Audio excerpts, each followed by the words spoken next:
until sunset, and dusk until dawn. Every minute of every hour of every day. On the front line, it's key workers keeping our country moving, putting themselves at risk to keep others safe, for the vulnerable, for the sick, for the young and the old. We rise to the challenge.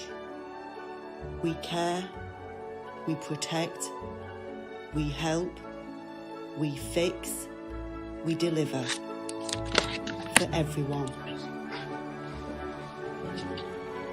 We will get through this, and it's thanks to our key workers. We're proud to represent heroes, and not all heroes wear capes.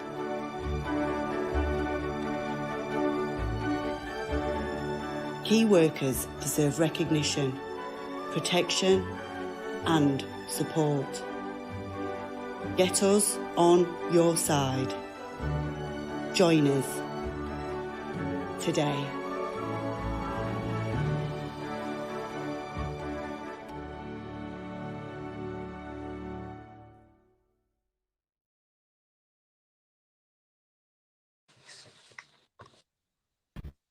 Hi, good afternoon. I'm Steve Garrick from GMB London Region. Welcome you to this drive-in event, joined by Mike Union, the GMB G56 branch secretary, and also Jabir Hussain, one of our members who's involved in motorcycle food courier delivery work and also representing drivers who have faced attack over the years. So he'll be talking a little bit about that. We're hoping that Stephen Timms, the MP, is going to be joining us as well, and he's actually in the House of Commons at the moment. So if he can make it, he will do, and he'll be talking also somewhat about some of the attacks and other issues that come up for drivers. Just a message came up. I'm just going to post up onto the screen from Adam, sort of just saying good evening to us. You can put messages in the box on any of the Twitter, Facebook or YouTube systems, and they will come up and we'll be able to post them and hopefully answer questions as they come up, and hopefully try and get those answered for you as well. There are a couple of questions that have come in advance of this afternoon, and I just wanted to touch on some of the things we're going to be discussing, which includes TfL and apps and some of the behaviours when TfL are writing in. We will be touching in also on issues in relation to courier work and some of the issues that we're facing as well. Addison Lee, problems there with new contracts, bus issues, Yodel issues at the moment. We have some Yodel cases ongoing at the moment. There's a new register that has just come out to be used by all agencies, which has been announced formally today, and we're already getting letters from members about how that might affect them or how it may not affect them, and basically that's where we're at today. So basically, let me just introduce Jabed to you. Jabed, you may or may not know, I think we've literally just passed the anniversary of Jabed back in 2019 now. The time's gone on quite a bit, being attacked with acid for his moped. You may remember the case coming up in court and the jailing of the individual who perpetrated the act. So if you'd like to just introduce yourself, Jabed. Or not, I think we've just lost him from the feed, would you believe? So in the meantime, I'll just turn to introduce Mike Tinian. Mike Tinian is the G56 branch tech secretary. He is a driver and basically has been a London taxi driver, also London bus, has a wealth of knowledge about transportation, and hopefully he'll be able to answer some of your questions as well. Also tell you about some of the issues on bus at the moment that are being faced, and some of the concerns over PPE and safety of drivers. So whilst we're waiting for Jabir to come back in, I just wanted to kick off with some sort of news aspects, and then once we've got back, we'll spin back to him. But just the latest news has come in from TfL today, in terms of the latest press release that came out in relation to this new system that will be rolling out through the country. Every local authority will now be listing anyone who's had a revocation of their licence or removal, so that they can be checked on a national database. Even if you're then approved to drive elsewhere, you will stay on that database. And that is a concern for people who may have faced revocation for spurious circumstances in some authorities. It is a concern, and we're hoping that individuals who have a problem in any way, shape or form will reach out to us to have the conversation to see what we can do to protect them. Obviously, one of the other things we're going to touch on this afternoon is the recognition agreement that GMB Union's made with Uber, and there will be probably questions coming up on that front as well. Just going to, I think Jabid's back with us now, so I'll just, obviously I've just introduced Jabid. If you'd like to say a bit about what you do, what you've been doing for drivers and riders, some of the issues faced by riders, obviously. And also, if possible, I would like to ask you about the issues when riders are coming in out of restaurants, because there's been quite a lot of talk recently about how riders interacting with some restaurant staff, sometimes things are not always as they should be and can become a little uncomfortable and tense. Can you go ahead, Jabid? I'm having good afternoon, Steve, and good afternoon, Mike. I'm having a little bit difficulty on internet, probably the network connection. So it's better if I log out and log in back again. Okay, well, we can bring you in a bit later. No problem at all. We can bring you in a bit later to the broadcast, obviously. The main that we were touching on, we'll return back to with Jabid shortly. In the meantime, the ultimate concerns that everyone has about safety are still there. I noticed, as an example, some companies are now saying it isn't necessarily mandatory to be wearing face masks in transport situations. Other companies are recommending it, but a recommendation isn't necessarily safety for people in closed spaces. So this is a situation that is of concern. Just to let you know, for the Hermes couriers who are looking in this afternoon, we're doing a lot of work on couriers' behalf with regard to CDMs. Those are the field managers who take care of the individuals who actually carry out the deliveries, for those who aren't aware. And there are still substantial problems. We've got a long way to go with regard to Hermes and some of their behaviours. We will keep that fight going.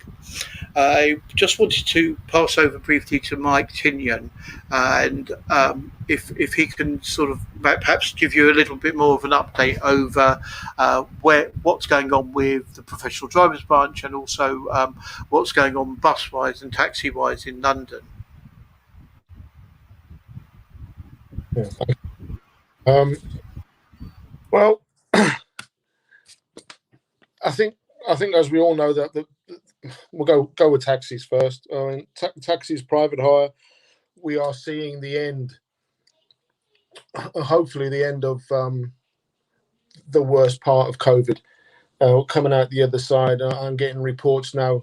I don't drive a taxi anymore, but I'm getting reports that business is picking up. But what you have to remember is you have to stay safe before you even think about doing any work. Always wear your mask. Get your customers to wear your mask, because the Mayor of London has said you have to wear. We're part of whether he likes it or not, we are part of the public transport system. So, in public transport, people have to wear masks. So make sure your customer wears a mask.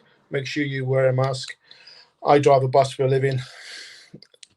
The amount of people in the last couple of days that are getting on the bus, the numbers of people wearing masks they're dropping and dropping and dropping. So normality is coming at us at a great pace. Whether it's the right thing, who knows? But I'm not really sure. The bus industry is has been shafted left, right, and centre by. It was privatised back in the 90s,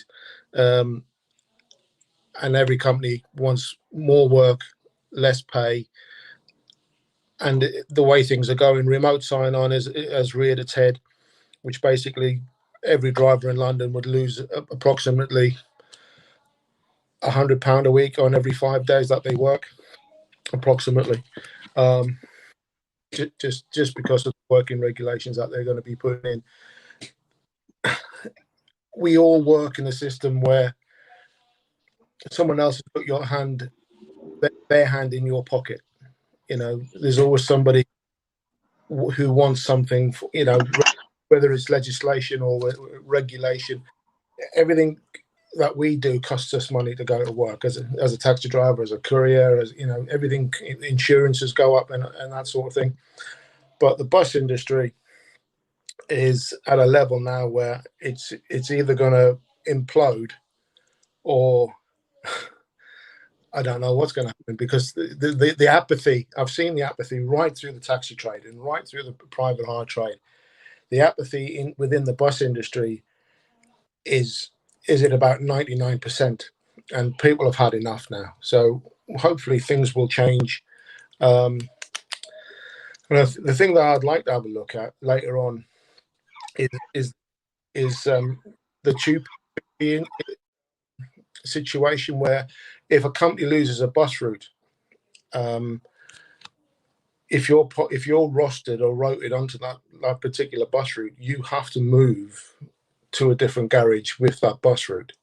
And it's part of Unite. I've allowed this to happen for years and years and years, and I think it's an issue that needs to be addressed, and rather quickly, because there's a lot of people that out there that are losing money because they have to travel further and farther to do the same job that they were doing at the same garage last week. You know what I mean? It's just things are very difficult in all industries at the moment. But remember, you've got to wear your face masks. Make sure you're safe. Get vaccinated. Get double vaccinated. Make sure you get your friends to get vaccinated, and make sure they wear a face mask too. I think that's all I've got for the minute.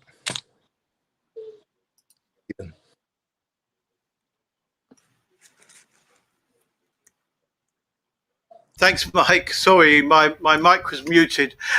Just welcoming Denot Nayak as well, who's just joined the meeting. He's also one of the reps from G56 branch. I'm just going to go back to Javid. Hopefully you've got a better connection now and you can hear us. The situation with moped and motorcycle courier delivery, especially for at the moment, is still unsafe. There's also issues over relations at restaurant level with some of the staff, and things can become frenetic. I thought it would be good for you to maybe talk about some of that as well, Javed. I think it's a better connection. Can you hear me well? Great. Perfect. Okay, thank you, Steve. Go ahead. Yes. And thank you, Mike, as well, for Donut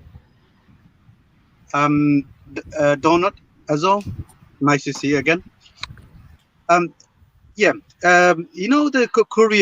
courier delivery, motorcycle food delivery, and courier delivery drivers, motorcycle riders, and with the van, with the car, they took a very important part during COVID-19. There are a lot of motorcycle delivery driver, food delivery driver. They took a risk going distributing free meals to the to the customers, free meals to the patient, elderly people. They distributed free meals, breakfast, and all this, lunch and dinner. They took a really important part during this, and they included the medicine as well, as a voluntary work. Even myself, I was involved with the voluntary work during COVID-19. We've done a really great job, and obviously, working during COVID-19 at the first stage, we was really scared, as a delivery driver, as a courier delivery driver. We were very scared delivering food at the first days, but we took our life risks. Sometimes, you have to enter someone's house, and well, you can leave it on the door, but some of the houses you can't leave it because there are a lot of disability or elderly, or there are a lot of different issues. That's why you have to enter to the house. But we done a really great job doing things. But unfortunately, what we haven't got is the car and van drivers. We were struggling parking our car or parking our motorcycle during COVID-19. A lot of delivery drivers were delivering. Even myself, I got a lot of tickets, private parking, and those kind of parking. They don't care about it. Even if you provide them, you working behalf of NHS, or you are a key workers, you got certificate for key workers, you're delivering important medicine and stuff. The company didn't consider us like as a delivery. We are delivering important medicine, emergency blood, emergency PPE. And well, when I suggest all the drivers to do work as a volunteer work, and when they got the ticket, I requested the local authority to consider this as I think is, but unfortunately, they have sent a letter. They said all the vehicle owners should be responsible for parking. So obviously, this is really unacceptable from the local authorities. Some of the local authorities, obviously, it's kind of like they send you a letter, and then if you don't pay on time, they have to pay because they are not earning money. They are doing some volunteer work. And even in central London, there are a lot of drivers are delivering PPE. Still, they're doing it, samples and PPE and all sort of important for the COVID-19 for the patient. Unfortunately, they have to pay ULEZ, they have to pay concession charge, and not all of them are accepted. As long if you're working for NHS, you might get accepted. But if you're working behalf of other company or behalf of some of the companies, you are liable to pay for the concession charges and the ULEZ charges as well. So that's why there are a lot of drivers. They are not happy going to the central and delivering, because most of the laboratory lab in central London, and some of them are outside of London, some of them are inside the central London. So its motorcycle is fine, but not every time you can do the motorcycle, because sometimes it's large items, so you have to use them with the van. And obviously, I myself opened a company when I saw the young people are struggling, youth are struggling, like youth are involving, they're having a lot of gaps. During 2020 to 2021, the youth are not going to the school and not going to the college. I invited all the youth not to involve with the crimes, not to involve with all this kind of gang violence. I invited all those to come and join with us to do some voluntary or paid work for delivering emergency PPE and delivering emergency samples and all this. And there are a lot of young people, youth from the schools and colleges. They're working for us, which is really great news for us. Like those youth are involving with, they are thinking it's the stage. They're thinking like instead of joining with crimes, joining with it's better option, make some pocket money while we're doing study and during our school holiday. The school is open now, but before opening the school last year, we done this, and this did work so far. Thank you, Steve. Thanks very much. Just to go back to another question, just before I do that, actually, I'm just going to welcome Stephen Timms, MP, to the call as well, to the meeting. I'll bring Stephen in very shortly. Just another question that I wanted to just touch on with you. When food delivery drivers are coming into restaurants at the moment to work with the individuals actually working in the restaurant, I understand there's quite a lot of friction in some restaurants. what is there a way beyond the work we're doing potentially with the Bakers Union to try and improve that? Because I know obviously it is becoming a real problem in some instances for couriers. Also, there's quite a bit of bad feedback from your microphone. I think I'm not entirely sure where it's coming from though.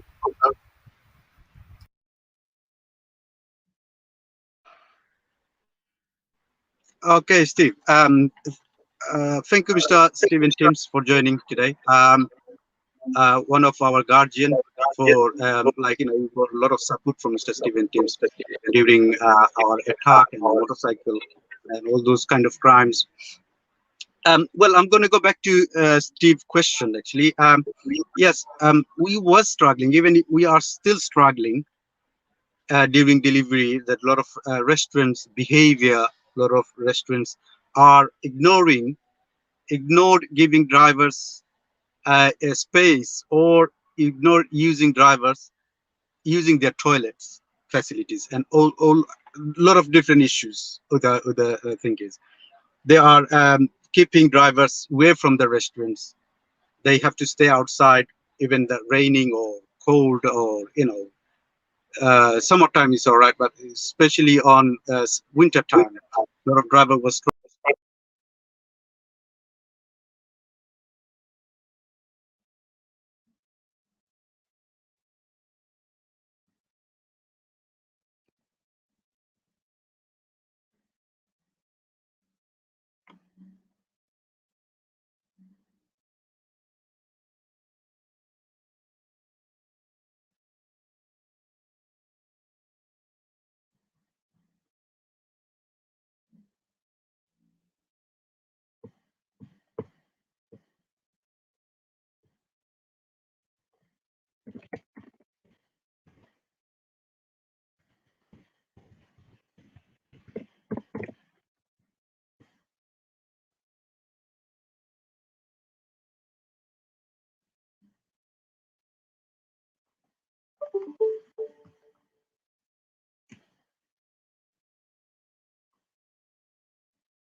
Steve, we can't hear you at all.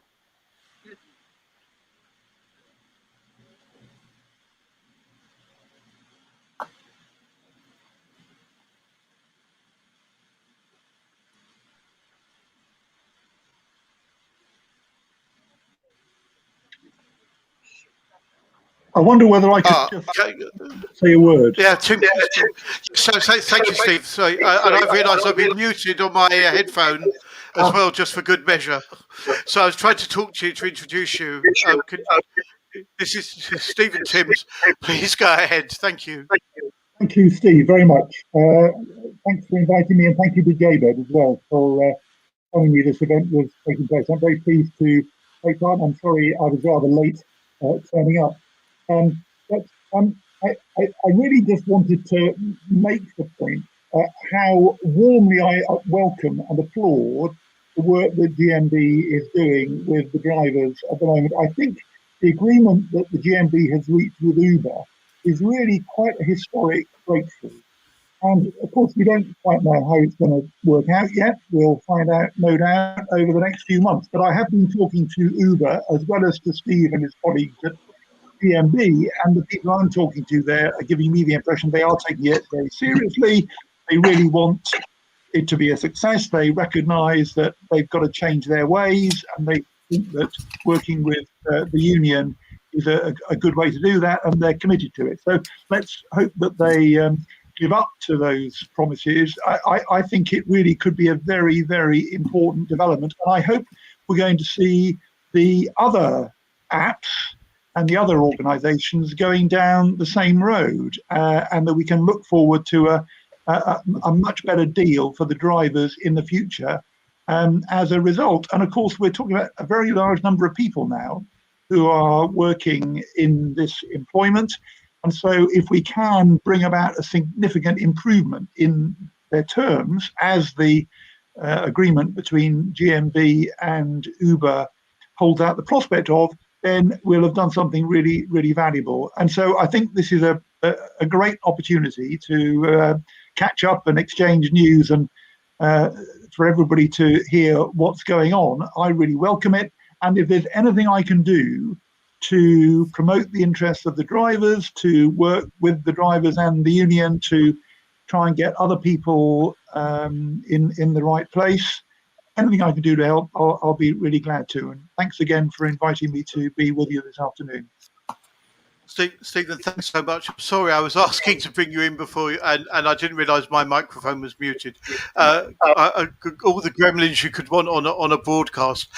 Whilst you're on, I'm really keen to just talk about the aspects that you've been dealing with in relation to acid attacks and the sale of also not just the acid, but obviously there's a great deal of individuals who are taking the hit of these small bulbs and then getting into private hire and taxis after having ingested the gas bulbs, theoretically drugged up, and how that's affecting things. Also, I did say, but obviously it wasn't heard. You're based in East London, where there's a lot of private hire taxi and couriers. We've got everyone from Yodel on here to Hermes as well this afternoon. And I will just circle back also to the Uber comments afterwards, but getting your feedback on this would be really appreciated. Yeah. And for me, the aspect is where this all began. And the Jaybed was a victim of this, others were as well. And I started raising this issue in the House of Commons, and it was, eventually the government did make some changes. And so I'm very pleased that what at the time looked like an exponentially increasing number of acid attacks did start to come down. Now, I'm not sure, Steve, whether you're saying that the problem has kind of come back with a vengeance again, because I have seen the odd reference just recently suggesting that we do have perhaps a growing problem again. And if that is the case, then, if you were able to kind of brief me, I'd be very happy to raise this again. Just on the issues about the employment status of drivers and so on, I chair the Work and Pensions Select Committee in the House of Commons, and we've recently published a report on the future of the world of work and what needs to be done, amongst other things, to make sure that people working in the gig economy have employment safeguards and protections which they are entitled to. And a big part of our recommendations is the government must bring in a new employment bill in order to set out what exactly the protections that people working in the gig economy, drivers and others, are entitled to. And the government has said they're going to do that, but it hasn't happened yet, and it wasn't in the Queen's speech when we all thought it was going to be. And so at the moment, we just don't know when that's going to happen. But one of the things I'm doing in Parliament is pressing government to get a move on to bring in that bill so that everybody knows where they stand, and so that everybody who's working as a driver, private hire, moped, whatever it is, knows what their employment rights are and is able to take advantage from the protections which everybody agrees that everybody should have. So that's something that we're pressing on, and that's an area that I'd be keen to work with the union and with the drivers on further. I wasn't familiar with the gas bottle issue. See, that's a new one to me. No one has raised that with me before. So if that's something I need to be doing something about, please fill me in. Yeah, I think I'll come back to you on that. All I'd say is when you're out and about in the constituency, you will see on street corners a proliferation of the gas bottles. It's a cheap hit for people to ingest theoretically a jug. If there's a way to circumvent that, then I think it would be good. And hopefully some questions might come in as well. How does that when you've got people who have been, like any drug taking or anything that where people are getting in on, even if they're inebriated, they're drunk. Ultimately, there's a causal effect towards drivers and the behaviours that you see towards drivers. Whether we like it or not, for private hire and taxi drivers, they face verbal and physical assaults. I'd also say that it's not just about private hire taxi. Also, we have couriers who face verbal assault on a daily basis. Like their compatriots in the Royal Mail, there's also a problem over how drivers or couriers, I should say, are met with dangerous dogs. I will touch on the fact that we've got Union Line, the union law firm, to help any driver who is assaulted or who is a problem either as a private hire or taxi driver, as a bus driver, or carrying out deliveries, that they have the protections to actually seek prosecution and also seek the funds back, especially where an injury is ensued. That's what Union Line and the union have as part of the facilities that we have. Just turning back to the Uber front, we are delighted to have been able to reach an agreement with Uber. Look, there's a lot of work to do yet. We're just starting to select representatives to attend national meetings. There'll be lots and lots of regular regional meetings and engagement as well. We are hoping that other companies will come on board and start to say, you know what, this is the right way forward. There are plenty who aren't. There are plenty who are twisting things. There's any number of people who are very, very, very unhappy with the Addison Lee deal and what it really looks like. Simon, who's joined us on the call this afternoon, has he's listening in, has given a really, really good breakdown of what the agreement looks like and where it's really costing drivers, and it isn't really perfect, but it's just enough to make it look as if the company is doing the right thing. We're saying it isn't perfect, and again, obviously, even though we've got an ongoing court case with them, they are very unwilling to really engage, and I think that's a problem within itself. Turning to the overall needs of those who are basically facing attack, where there's some work going on in relation to shop workers in the House of Commons at the moment, and how they're treated. And I think also at the same time the law needs to be beefed up for those who are providing private hire taxi and courier service and food delivery service, because again, we're dealing with a situation where people are literally at risk day in, day out. We know that drivers have died as a result of criminal activity and actions against them. We know that people are routinely attacked on a daily basis, both physically and verbally. And unless there's stricter and stronger laws in and deterrence, then we're not going to get anywhere. The police is hard pressed, and this is something within itself, Steve. No, I completely agree with that. And we're getting a few more police officers, thank goodness, at the moment, after Theresa May cut the numbers so drastically. The number coming in is nothing like enough to match those that were taken away. And I think we've got a campaign for more. But on any of these issues, Steve, I would be really pleased to take these issues up on GMB's behalf, on the driver's behalf in Parliament. And if arising from the discussions that you had, there are clear asks, clear suggestions that you would like, changes that you would like the government to make, perhaps along the lines of what's being asked for at the moment for shop workers, then I would be absolutely delighted to call for those changes in Parliament. And I'd love to hear the union's ideas about what those changes should look like. Well, thank you for that. Just to say, I don't know if Denot is there, because he seems to have gone off screen. So I'm not too sure. I was just going to bring him in on this because obviously he has a lot of experience in dealing with drivers on a daily basis who face assault and other adversarial issues. Can you hear me? Yeah. Yeah. The problems that are common to the drivers that I deal with seem to be false accusations, or ostensibly false accusations made by passengers who either believe or have experienced of getting a free fare from Uber based upon the complaints that they submit to Uber.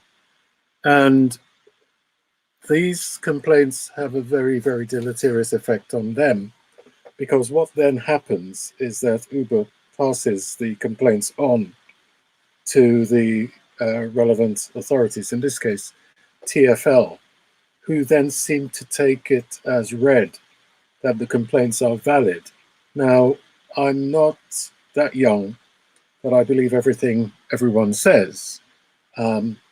Some drivers are not as straightforward as they could be, but these complaints have come in, and some of them have been so ridiculous.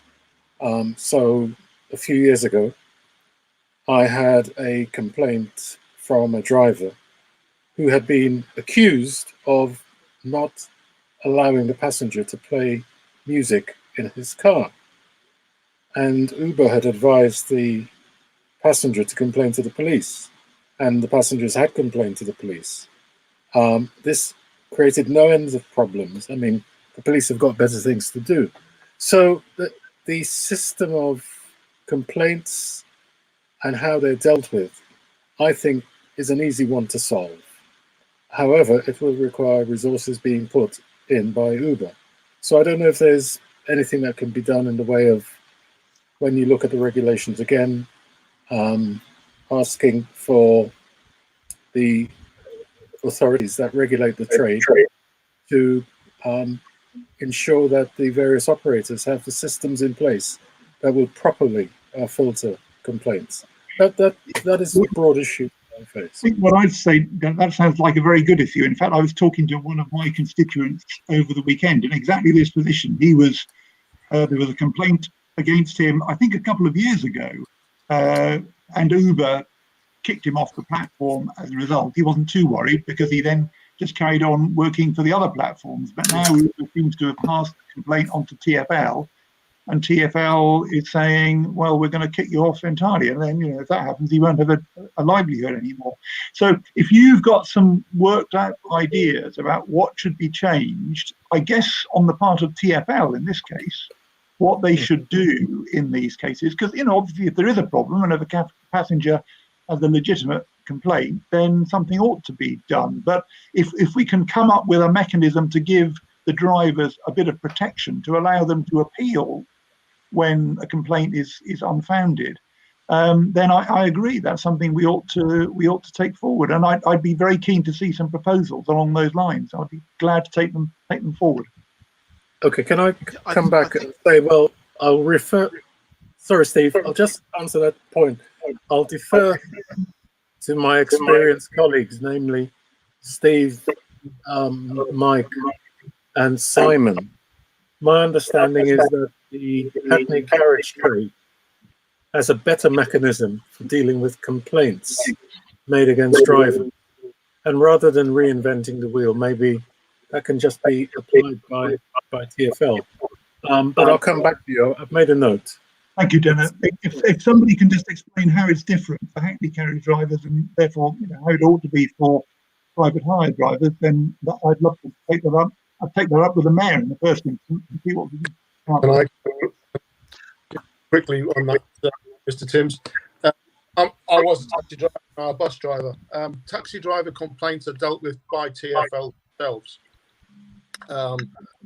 Private hire complaints dealt with by the and that's basically the difference, where if I have a complaint as a taxi driver, TfL will listen to that complaint. They will send me a letter.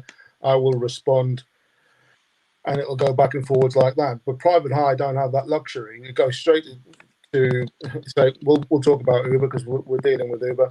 Uber will get a complaint, and what Uber generally do, they take the side of the passenger, they refund the money, and because it's cost them money, that complaint will either be stored on file or it'll be sent to TfL as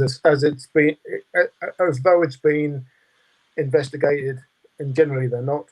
As if it's been investigated and moved on to a higher authority, to TfL for TfL to deal with, when Uber aren't dealing with it at all. And most private hire companies work the same way. Well, can I just say, I mean, we've got a case that came in the other week, actually relating to Bolt rather than Uber, where a selection of issues that had come up from as far back as 12 months ago, a claim a driver had gone the wrong way. Another claim they said, the driver was jerky in his driving, and TfL also had an allegation that was a malicious allegation at a later stage in relation to an allegation of a sexual nature against the driver, which was proven malicious. But nonetheless, when another issue came up, the driver was presented to TfL as an issue with all these alleged misdemeanors. And like any disciplinary procedure that you would have, first and foremost, a disciplinary, if there was an issue, the company wouldn't retain them on their network forever. But also, where a misdemeanor occurs within a company situation, a disciplinary would normally take place within a certain time scale, and action would be taken. But in this case, TfL are playing fast and loose with this, and then saying, well, a driver isn't fit and proper for this reason or that reason. If you don't put in your medical information, if they're asking for up-to-date medical information, that still makes you fit and proper. Now, they're stretching the relevance of that phraseology, the fit and proper, just too far. We have a similar situation where with Hermes couriers, some are guilty until proven innocent. And it seems very, very difficult in certain instances for people to be able to prove their innocence unless they've got an organisation like ours. I've written a letter in relation to the Bolt driver and the behaviours to TfL, and I've said, look, first and foremost, you've just sent a catalogue of things without any explanation. You're expecting him to talk about the fact that a passenger was claiming they were overcharged from a £4.50 fare, £6.50. Well, they weren't overcharged. The system charged them just because you didn't like the route, and the company refunded you the £2. On what planet would a driver who had that happen to him, I think it was like 10 months ago, be faced with a potential revocation of license for something that is systemic? And the company said, fine, he didn't take the best route. That's that. I had a situation with another app company where a driver actually knew the better route to take to get into Mayfair from Knightsbridge because he knew there were roadworks, and he was about his business and been a driver for 20 years. And because they were only used to watching a computer route, the individual put in a complaint. The company also didn't realise how the actual route would work best, and also attempted to discipline driver. So it happens. We have couriers who are abused for non-delivery of parcels at the time that people want. We have private hire and taxi drivers who are abused because of routes they take or the claims that people make up. We have food delivery who are shouted at because individuals haven't got their food at the time that they want it, which is almost instantaneous, or it's not hot enough, which is basically beyond average driver's control or rider's control. You pick up the food, you try and get it there as quick as you can to get the next job. Drivers aren't hanging around because all of those few pounds mount for them to be able to earn a living. But there is a presumption about this, and the abuse that individuals face on a daily basis is immense. The amount of abuse that drivers have had over telling people not to wear a mask. They must wear a mask, I should say. You know, I've got a situation where a driver's got definitive proof of him. You could see the video of him being hit by the passenger. We've got it, but in the meantime, somebody else made another spurious complaint, and they were deactivated for that. In the meantime, you can't always be sure what the company's doing about the individual who's visited the abuse on the driver. So it is a serious problem, and it needs more attention, especially because we see signs everywhere in hospitals, schools, doctors' surgeries, about what will happen if you abuse individuals and they have perfect rights. But it seems to be where courier or driver or rider is working, they don't seem to have the same respect from the public or the same respect from the companies who are serving the consumer. The consumer seems to come very much first. Now, we're working with Uber to try and right some of those wrongs, but it is going to be a bit of a long road. But we need to see companies step up to the plate as well, and that includes Yodel and Hermes. And I also want to later in the broadcast just touch on something that's going on at Yodel for those looking in, because we have a dispute over agency drivers being paid more than employed drivers, which will be of interest. But I don't want to be mentioning all of this stuff and stopping other people from engaging in the conversation. Yasser asked also a question, how could you join the conversation you're watching on YouTube? Yasser, if you've got a message, if you just post in YouTube, we are able to then respond back here, or also type back a message to you as well. We'd love to hear what you have to say. Can I just make a point, Steve, in response to what you've been saying? That, I mean, I think if we were able to come up with a proposal for the mayor, for Sadiq Khan, to look at about how TfL ought to be handling these matters, I think we'd get a good hearing. I think the union would get a good hearing. And if there's anything I can do to help with that, perhaps once Dennett has sent me through his thoughts about this, we could come up with a proposal that we can put between us to the mayor.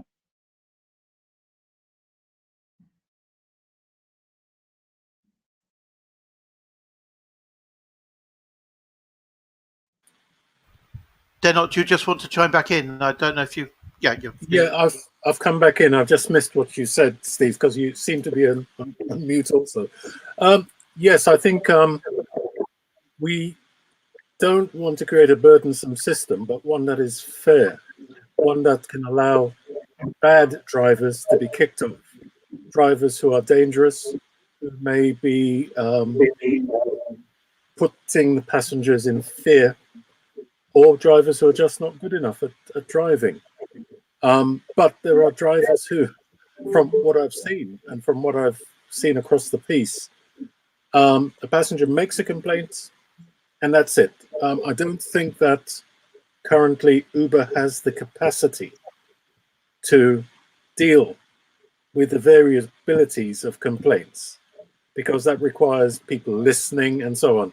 And they haven't yet invented a computer that can do that, right? Because I think there's probably a man and a dog, a woman and a dog in Uber's head office with a big computer, and that's it. Everything is then an algorithm. Oh, we had this one complaint against you. It was this level. Okay, you can stay on. Got this other complaint. It was that level. You're off. You're off immediately. We're not even telling you what the complaint is. And the joke is they're not telling the driver based on the data protection laws, which is absolutely crazy. So yes, I'm more than keen to send you in the thinking, subject to discussing it with my colleagues. So thank you very much. Thank you.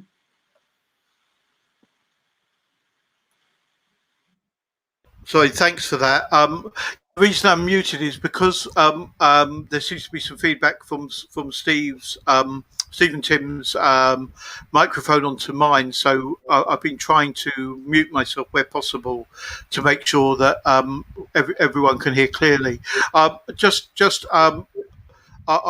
If you can hear what I'm saying, yes, if you can WhatsApp me via the number that is on the GMB or like, then we'll happily answer your question. I know you want to get involved and if not, if you can send your email to me, I can send you my number to get a message across to ask. I just want to touch, if it's okay, quickly just on the yodel dispute for HGV drivers at the moment. And the reason I want to do that is just to let people know. Obviously, we deal with obviously all aspects of transportation, and one of the aspects we deal with is LGV drivers, the large trucks that you see driving in and around London, and ultimately one of those situations that companies are having at the moment is not finding enough drivers, so they're bringing in agency drivers from elsewhere, and one of those unintended consequences is agency drivers are being paid more than the actual people who are employed by Yodel. So we've gone to a situation where we're now balloting for action against the company. There's been issues also over work breaks, timings and holiday. Some of this is being resolved by the company, and we've also got a separate tribunal case going on with Yodel at the moment that relates to it started off as 19 drivers putting in a grievance, and it's actually grown now, where Yodel have actually admitted 137 have been underpaid their pay. But we're still not quite there yet. So we actually think it's a larger group of individuals, and thousands of pounds is owed. So we're going down the legal route. And the reason I want to mention this is that if you think there's an issue, we do have mechanisms, especially if you're in an employed situation, but also workers. We are very keen to find solutions. Yasser has asked if he could talk about the Addison Lee current payment. What I'm going to do is send out an invite to Yasser via an email right now, because if he can come into the chat, I think it would be having one of the Addison Lee drivers do that. So I'm just going to send out that invitation. While I'm doing that, I'm just going to refer back to Mike to just give a bit more information on this front in relation to what's going on with other issues for workers within the branch in general, also some of the bus stuff that he's talked about.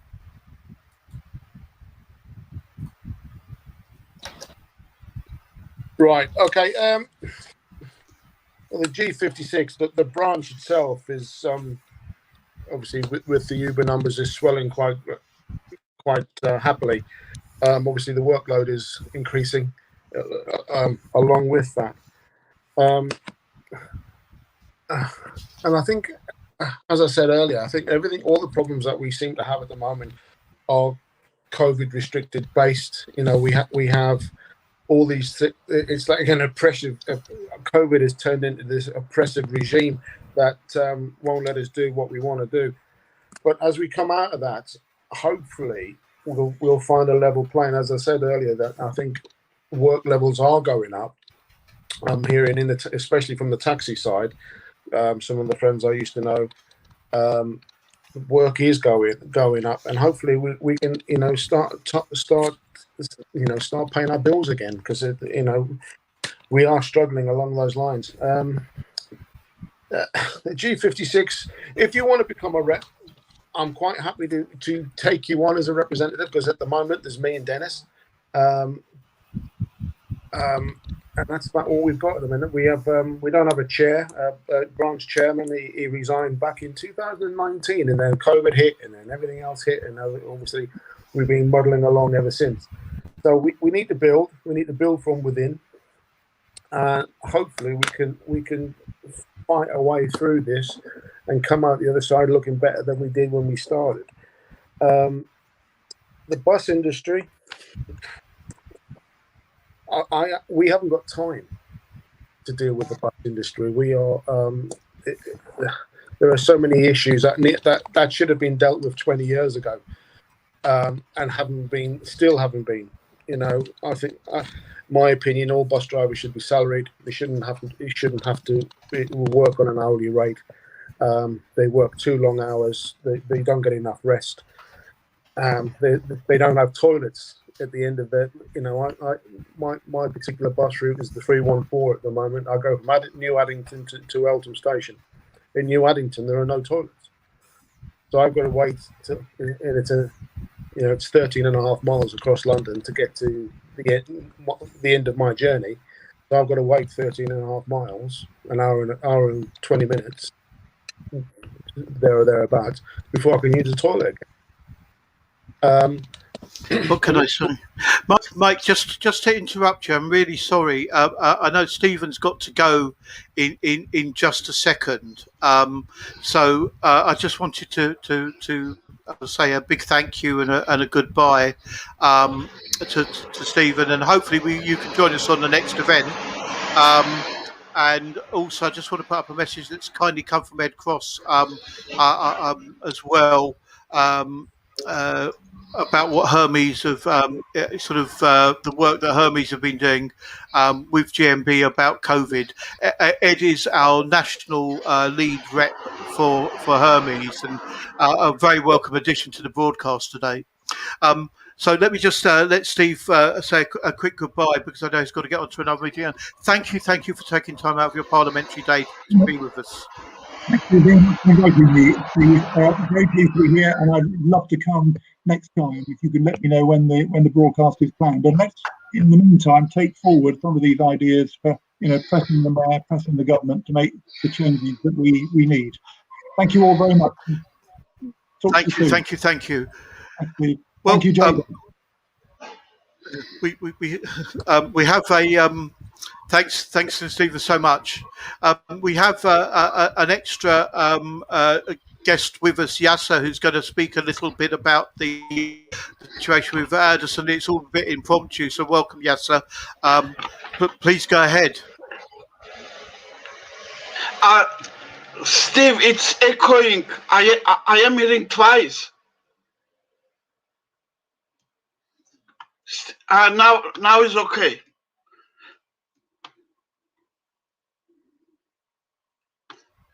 Yeah, if you can go ahead and talk about, perfect. If you'd like to talk about some of the issues you have, with the Addison Lee deal. Yeah, about last.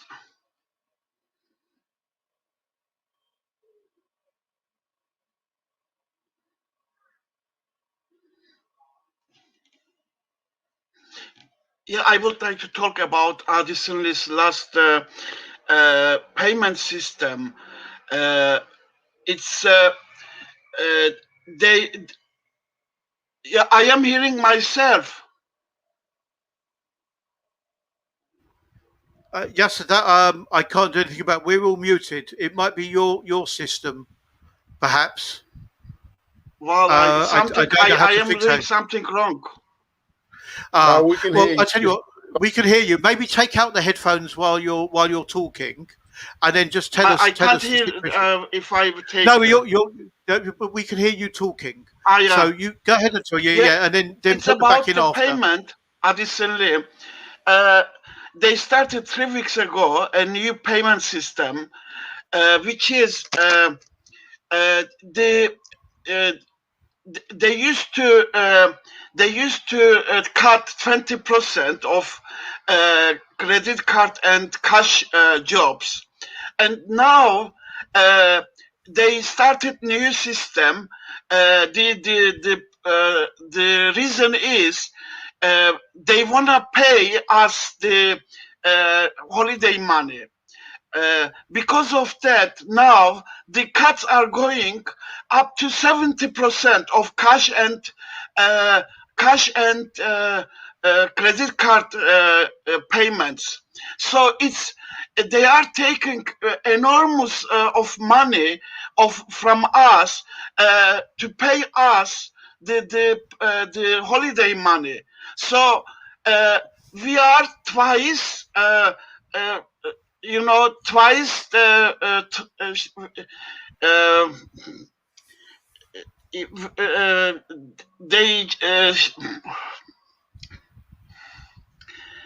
uh,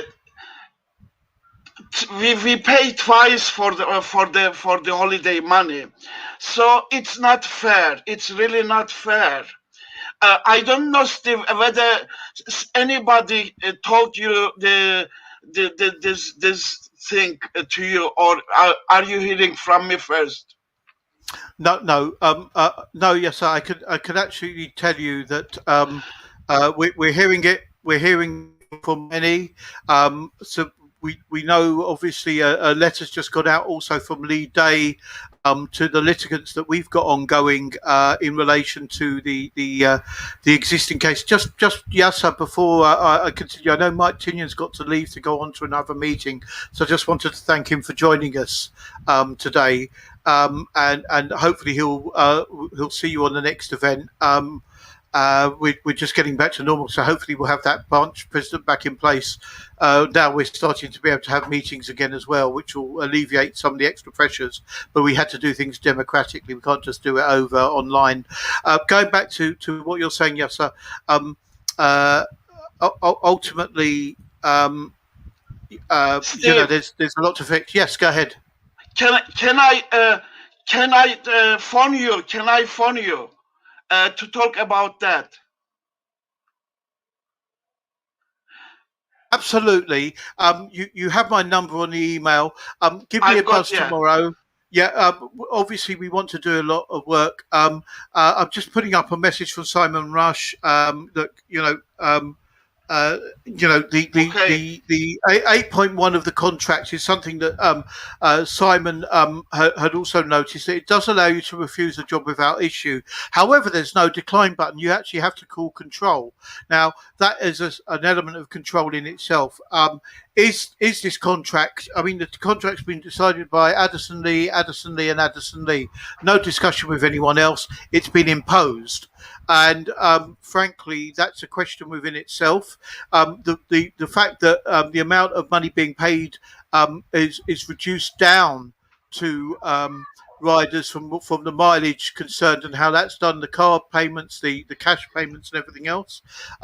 This doesn't look like the worker deal that was envisaged. The log on time and many other aspects are a question. So obviously we'll have a conversation, and obviously happy to have you perhaps on again to see where we're going when we do the next broadcast. I realise that we're sort of running down a bit on time today. Just going back to Ed Cross's earlier comments, I wanted to just bring that up and just talk about where we're going with Hermes. Ed is involved with the company literally on an almost daily basis, dealing with courier issues. London region and the other regions also have reps.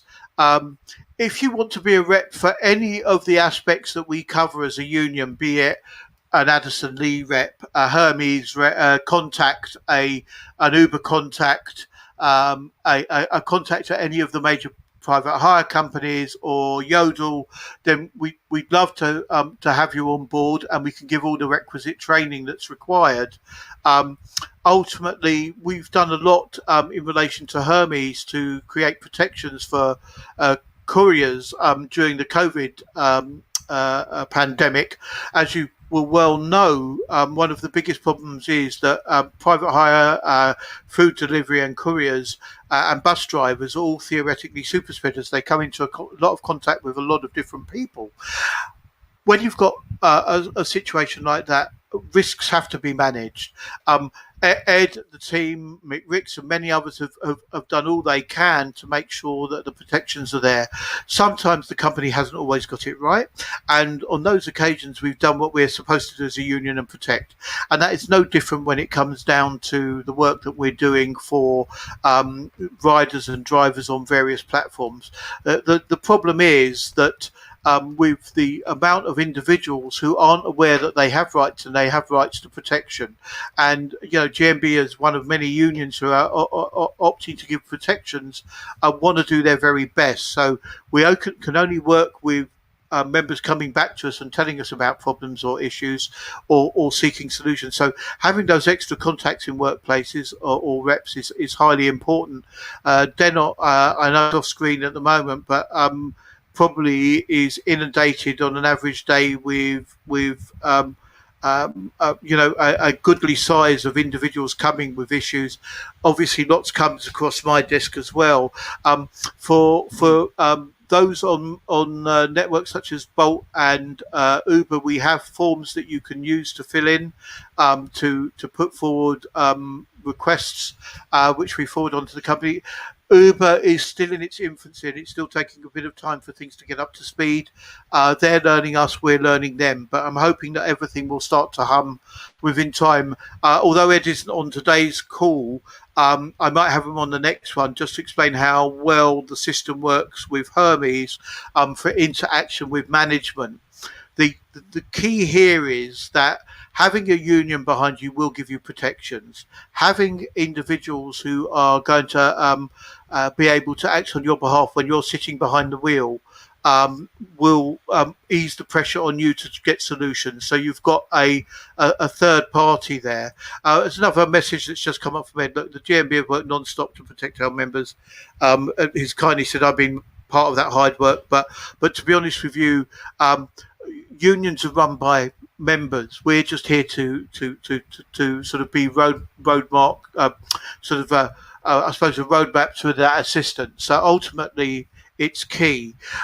Look, I'm mindful there were some other things I did want to touch on today in relation to new rules over motorbikes and emissions. A press release came out about that today.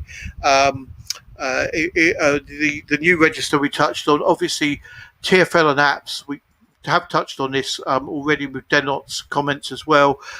Frankly, there needs to be a cut-off point. The fact that Stephen Timms has already said that he's willing to help us today is, remarkable, and again shows the value of having politicians linked into the union.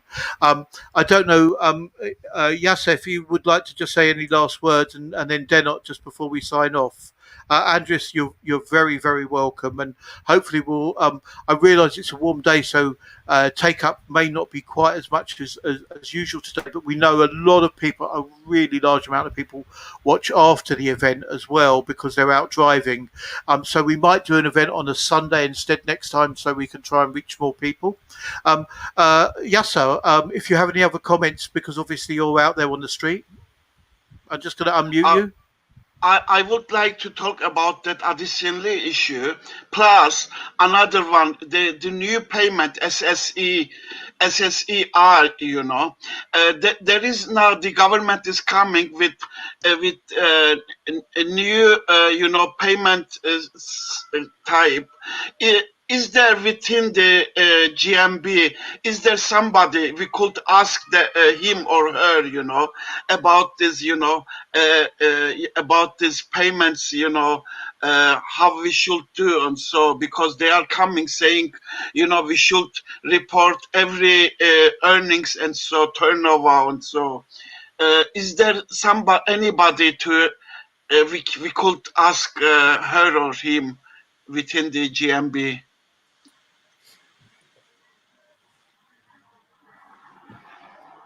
Muted again, Steve. Thank you. Yes, sir, we work with people like Gary Jacobs, the accountant over at Driver Tax, who is remarkable in what he does. We might be able to set up a separate seminar as well about this, and also get a mail shot out to members. Ultimately, anything that can affect you if you're on 2, 4, 6 or 8 wheels, we want to basically, or even 10 potentially, we want to help. And we want to find solutions. It's all about making your life easier and giving protections. So, thanks for the question, because I think there's some validity to that. I know because we're running sort of slightly over, and believe it or not, I've still got another meeting to do today for Labour. Okay. I'm going to just ask Denot to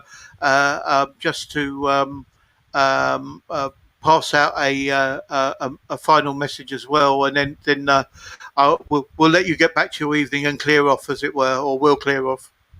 Okay. Right, very, very simply, Steve. The last 4 years has demonstrated that what certain governments or political parties have said, that the days of poor people working together and forming unions and combining to increase their strength, those days they said were over.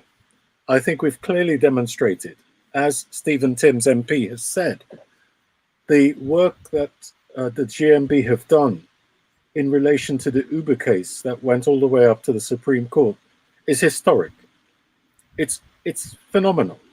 Secondly, to get that major company, a company that's worth what, several billions, to fold effectively and to start talking to us, when in my individual case, I've written about 70, 80 letters to the chief and not one response, not even a thank you for your letter, now bugger off. So the union, I think, is on a roll.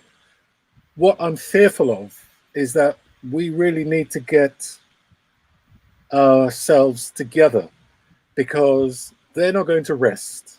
They're not going to say, oh, right, that's it, we lost. So how can we work with the GMB? They're going to say, and they're saying, they must be saying it now, how can we overcome this defeat that we had? How can we do it? They're saying that now. So we have to be smart and we have to be anticipating what they're doing. On a minor issue, I hope to come and, well, I hope to speak to you, Steve, having got some advice from elsewhere about how the reps can manage the workload. There's a lot of stuff that I think we're all duplicating. We're still using a paper system on a computer when we should be using a computer system. And this is no criticism. We're all very busy. But to be honest with you, we have got a background system waiting.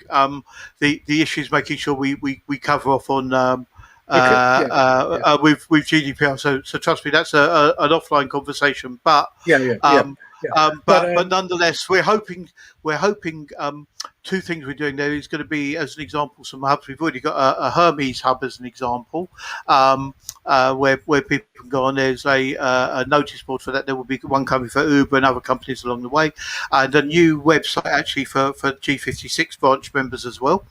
You can see the Hermes notice board banner just going across the base. Ultimately, we're hoping that people will be able to do things electronically and will be able to track casework. Precisely.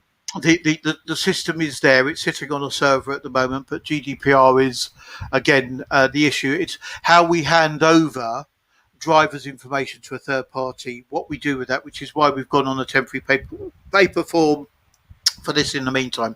But we'll get past the duplication. So it's a great point that you brought up. I'm going to sign off now, but thank you all for popping in. And for all those who are going to watch in the future, feel free to reach out to us. My email address is just showing at the base of the screen. If not, just search for Steve Garelick or G56. You can reach out to us on Twitter and Facebook as well, and also to London Region. If you are not a member and you need protection, join as soon as you can. You can't take insurance after the house has burnt down.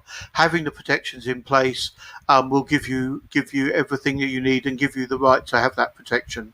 I'll leave it there, but thank you all very much for joining us, and hopefully we'll see you again soon.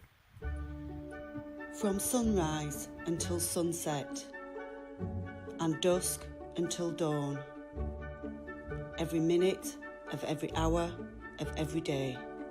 On the front line, it's key workers keeping our country moving, putting themselves at risk to keep others safe, for the vulnerable, for the sick, for the young and the old. We rise to the challenge. We care, we protect, we help, we fix, we deliver for everyone. We will get through this, and it's thanks to our key workers. We're proud to represent heroes, and not all heroes wear capes.